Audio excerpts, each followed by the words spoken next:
Director Alfonso Cuarón is known for his Hollywood blockbusters like Gravity, starring George Clooney and Sandra Bullock, Harry Potter and the Prisoner of Azkaban, Children of Men, or his Latin cinema films like Y Tu Mama Tambien.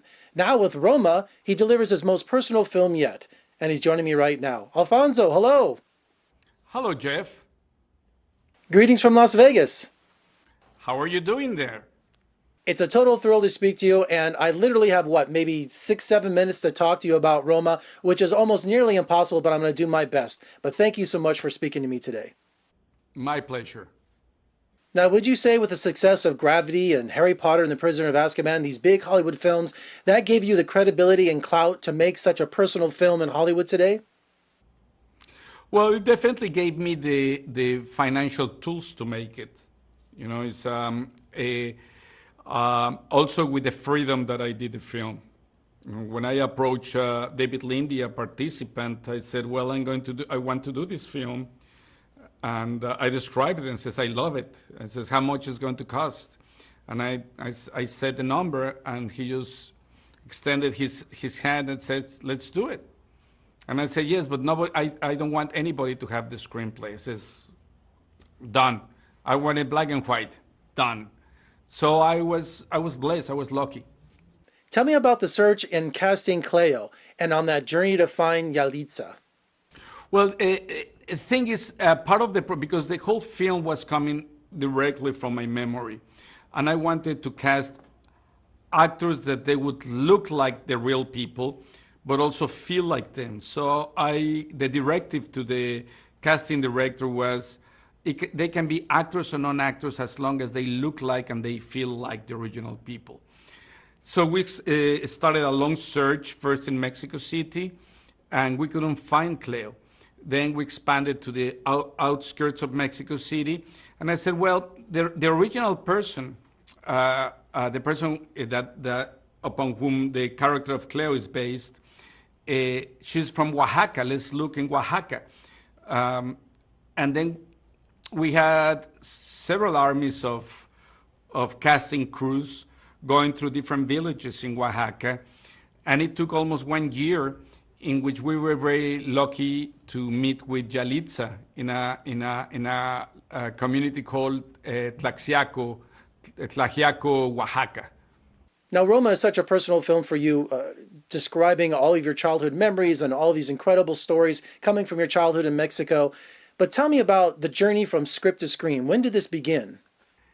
Well, I tried to put it together maybe 12, 15 years ago, right after Children of Men. And is when the movie has its first inception. And I didn't do it. And I blame at that point many different reasons. Maybe I thought it was going to be difficult to get the money, and that maybe it was not worth doing. And now I realize that it was because I was just afraid of doing this film, of approaching this whole film, particularly because from the beginning it was clear that the prism was going to be my memory. And then comes a time in your life in which, you know, like your hair changes color, and you want to come to terms and understand who you are from the standpoint of where you come from, you know, what shaped you. And I think that was the need to do this.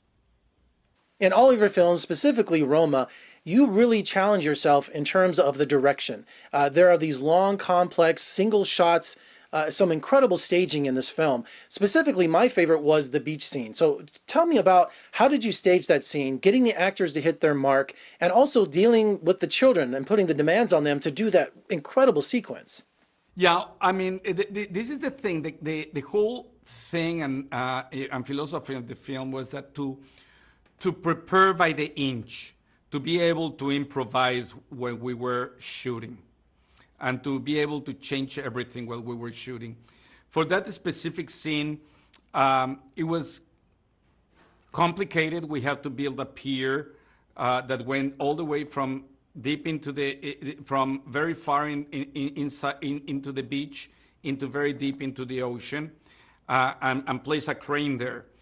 And we had not only two children, but also we had Yalitza, who plays Cleo, who doesn't know how to swim. So what we did is we surrounded them with lifeguards, and we have two scuba diving standing by and two dinghies, and they're standing by. And actually, during the shot in the original footage, you would see them most of the time surrounded by lifeguards, and we had to erase them digitally because, you know, like safety was the most important thing in that scene. The funny thing is that the kids, they were having a blast. They are great swimmers, and they were just enjoying themselves, pretending that they were drowning.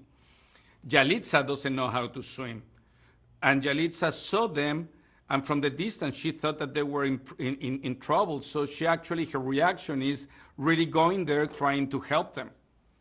Alfonso, thank you so much for speaking to me today. And a year filled with Avengers and Transformers, this movie is a breath of fresh air. Thank you so much for your contribution. And also, I'll be at the Critics' Choice Awards. I know you're up for a lot of nominations, and I just want to shake your hand. Thank you very much. Roma is now streaming on Netflix, but if you have the opportunity, check your local listings and see it on the big screen. It's going to be an experience you won't forget. And for more reviews and interviews, you can surf on over to my website at vegasfilmcritic.com. I'm Jeffrey G. Howard in Las Vegas. Thank you so much for joining me. I'll see you next time.